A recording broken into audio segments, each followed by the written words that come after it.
Hello, I'm here with Dr. Mark Baffy, SOAS University of London Politics and International Studies Department. Mark, what do you conceive diplomacy to be? Well, it used to be that diplomacy was lying for your country, and then the new diplomacy was lying with laptops. But I've always thought that diplomacy is really about maintaining cordiality in the midst of profound disagreement. Building on that a little, what does successful diplomacy look like to you? How do we know when diplomacy's been successful? What are its measures of success? Well, I suppose we could start with the opposite. How do we know when it's failed? Okay. So the United States stopped talking to Cuba sometime in the 1960s and only recently started talking to them again after the best part of half a century. So I think diplomacy has failed when you no longer have communications, when you no longer have contact, when you no longer have any kind of ongoing dealings with people that you care about whose actions you're actually profoundly interested in. So I think that's sort of the limit case. Diplomacy is often understood as being about success, as about getting to yes, those sorts of things. And that's true, but I don't think diplomacy is the same thing as negotiation. Diplomacy is about maintaining communications and contact in the midst of ongoing disagreements. So we'll just pick up on your distinction there between diplomacy and negotiation. Perhaps just expand on that a little. Well, negotiation is about convincing other people that their interests are in fact your interests. And of course, that's a large part of what diplomacy consists of. But if you think about what the day-to-day nature of diplomacy is, I think in the 20th century, one of the things that we've seen is a massive institutionalization of world politics in a way which I don't think is often picked up on when people think about diplomacy. So what do people spend most of their time talking about? They spend most of their time talking about trade, economic kinds of matters. And you see this institutionally as well. So when I first started working for the New Zealand government, I was in the Department of Trade and Industry. Very shortly after I left, my section, which was devoted to trade relations, was gobbled up by the Ministry of Foreign Affairs. So that became the Ministry of Foreign Affairs and Trade, or MFAT for short. And I think that's symptomatic of a transformation that you've seen in diplomacy over the course of the 20th century. So diplomacy is increasingly about trade, economic relations and so forth. In that context, yes, of course, there are negotiations, there are efforts to get to certain kinds of positions. But those negotiations, those discussions are ongoing, they're constant. And you add in modern communications, which makes it much, much easier to do that. I can recall when the New Zealand trade mission had to send all of our cables to the Ministry of Foreign Affairs because they controlled the cable machine. And the cable machine sent the cables to our negotiating team in Geneva. And naturally, because they had control of it, they had the last word on what could be said. If you fast forward to today, those kinds of communication systems look antediluvian. And so there's a constant interaction of back and forth, which you didn't have before. And I think diplomacy is now about that. It's about that changed context, those changed kinds of issues. And yes, of course, you do see spectacular moments where there's a crisis, as in Ukraine, for example, where people are shuttling back and forth, and it's all very serious and dangerous and those sorts of things. And that's part of diplomacy too. But I think the web of it, the actual substance of it, are those other, often unseen, unheard interactions which take place more or less continuously. Can you pick up on some of the perhaps alternate ways of looking at failure? So you said there that failure is an absence of dialogue in the US-Cuban example. Are there other ways that we can conceive of sort of diplomacy when we know it's failed? My favourite diplomat is Sergei Lavrov. He's the foreign minister of Russia. And I like him, partly I just like the fact that he's funny. He'll make jokes. He was responding to someone who had complained about the return of Russia on the world stage as a great power. And he said, well, in the 1990s, when the Soviet Union fell apart, there were all these people in the West who were concerned we need a strong, sort of unified Russia. And he said, well, here we are. People don't seem to understand that diplomacy is also about respect and regard for people that you disagree with. And so he's also said that the West had gone from being the world's greatest problem solver to being the world's greatest liability.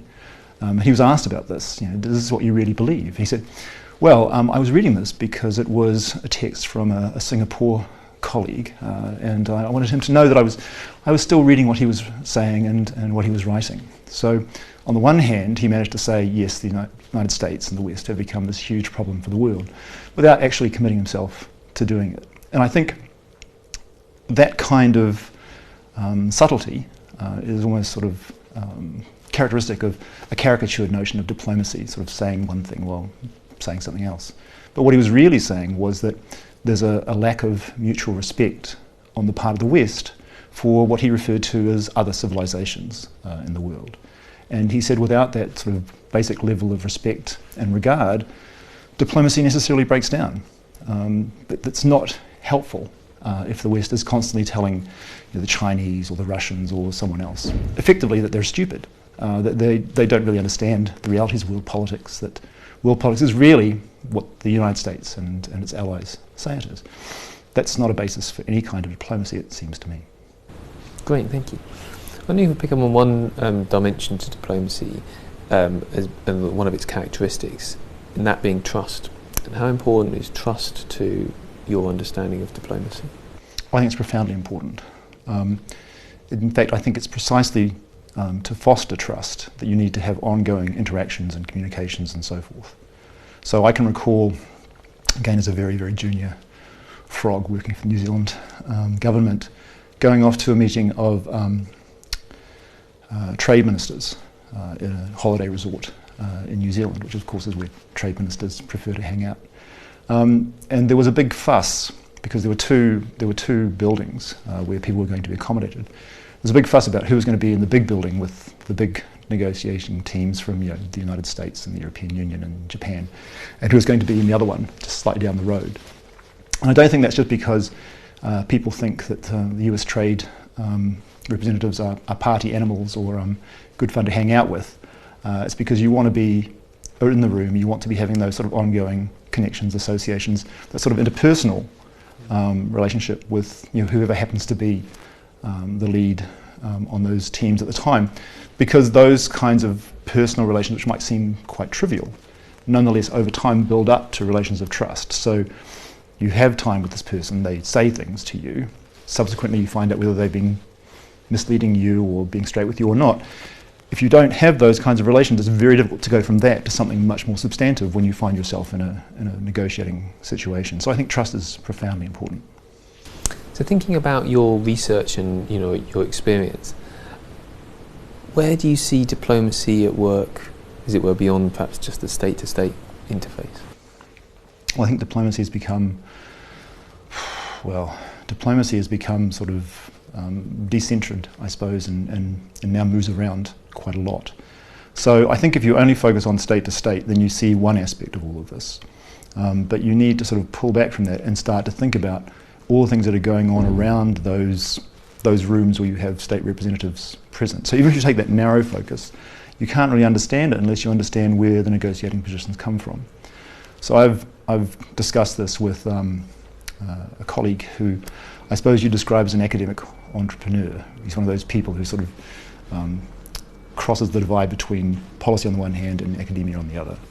And he's described to me being in a room with a bunch of state representatives, and at least three of them were saying things that he himself had actually written because of his sort of behind-the-scenes role in helping those states figure out what they thought about the particular issue that's his area of expertise. And I think if you take that example, you can start to generalize it.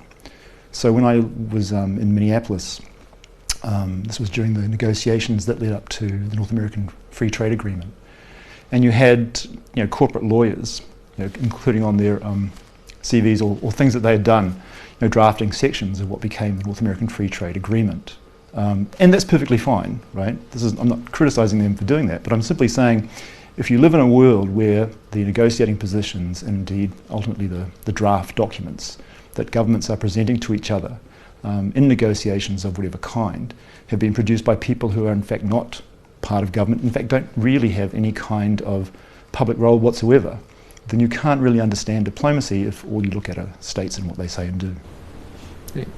Again, looking through your experience and the work that you've undertaken, are there sort of certain individuals that you'd like to name and shame, but identify with as being good diplomats, as being diplomats of particular quality?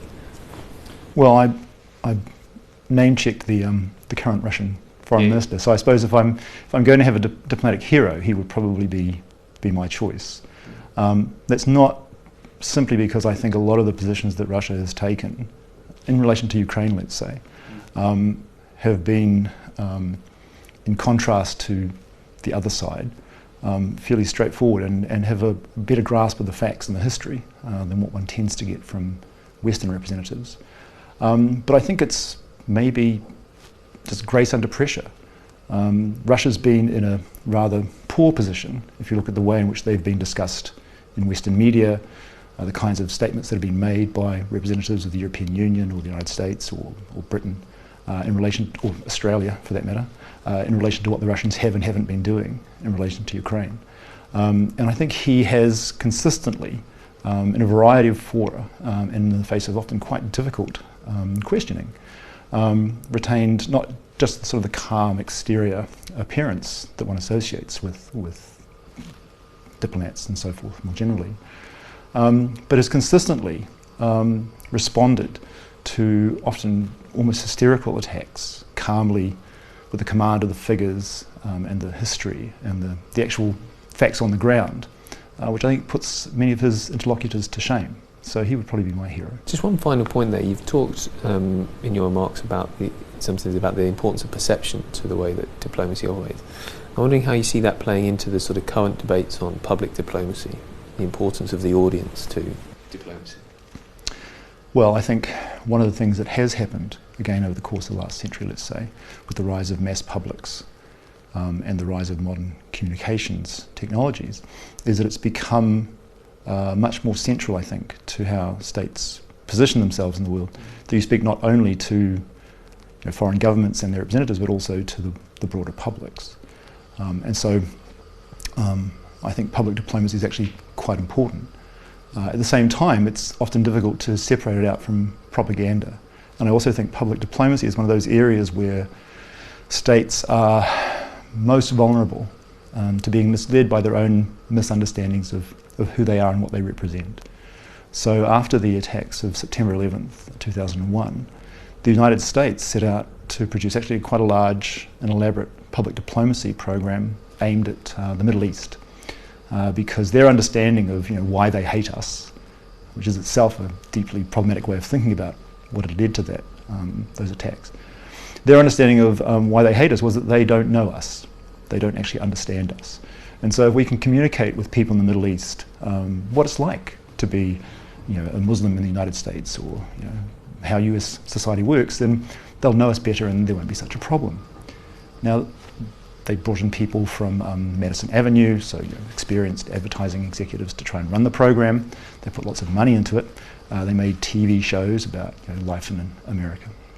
And the problem with that was that the Pew Foundation went off and did some survey research in the Middle East, and they asked people in the Middle East, well, why do you have a problem with the United States? And it turned out that people in the Middle East know quite a lot about the United States, which would be surprising. They didn't, given sort of the role of US media in the world. They were concerned about US foreign policy. So it was more about what they did rather than who they were. So I think public diplomacy is important, but I think one has to start by looking realistically at one's conduct in the world and asking straightforward questions about why they hate us before you try to explain to them why they shouldn't.